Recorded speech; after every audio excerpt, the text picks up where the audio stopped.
And we're back with more Pinpoint Weather team coverage. These frigid temperatures can be dangerous and even life-threatening the longer you're exposed to them. New tonight, we're hearing from an emergency room physician on how to keep yourself safe as the temperatures drop. Eyewitness News reporter Jared Pliner continues our Pinpoint Weather team coverage now live from the Providence Mobile Newsroom. Jared?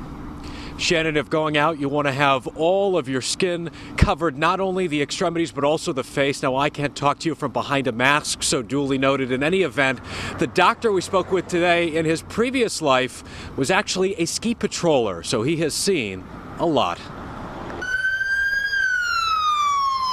It is a busy time for Rhode Island Hospital's emergency department. It is flu season, and with 2017 going out in a frigid blast, staff is expecting cold weather injuries. In the mix, frostbite and hypothermia. Dr. Mark Greaves says there are several factors behind frostbite and tissue damage. One is who you are. So people with bad peripheral vascular disease, older patients with diabetes and such have poor circulation are at much higher risk. That means that you can get tissue injuries in a shorter time. Frostbite injury overall is related both to the temperature as well as the period of exposure as well as the wind chill.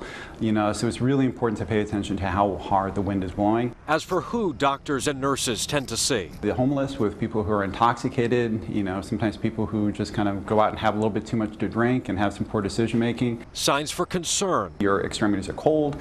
They might have some blisters that form. Certainly if you see your skin getting very white or blister forming, that's an indication that you really need to get out of that cold environment. And when it comes to warming, generally we go for lukewarm.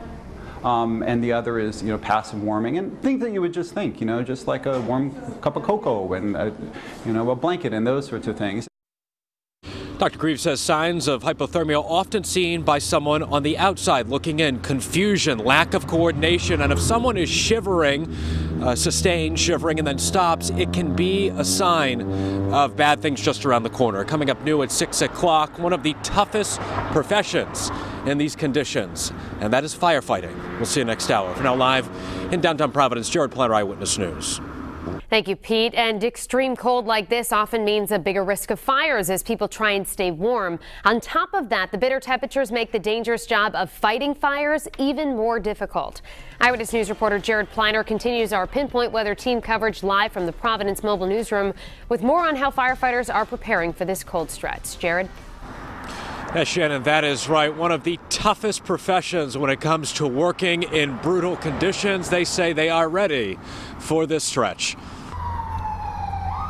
Fighting flames at night in these relentless wind chills. If there's a house fire, it's very warm inside there. You come out and it's a total different atmosphere. Spraying gallons of water that are freezing, carrying axes and chainsaws on roofs. It is all punishing for the seasoned firefighters, never mind the brand new ones, now working their first winter. They hired 84 guys last week, so they have no idea what they're in for.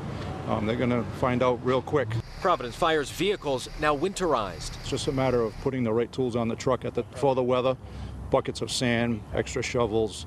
Our ice rescue equipment is now on all the apparatus. Gloves and hats and everything that they'll carry on the truck with them. Everything gets wet, so they'll be able to change things over. Ice rescue training also set to begin this week on the ponds of Roger Williams Park, because while other professions can scale back based on weather, firefighting and emergency medical care cannot. People call us, we're going to come. Fire officials always concerned about a deep freeze like this leading to other problems. Carbon monoxide poisoning from heaters, and later thawing pipes cracking and bursting. Live in Providence tonight, Jared Pliner, Eyewitness News.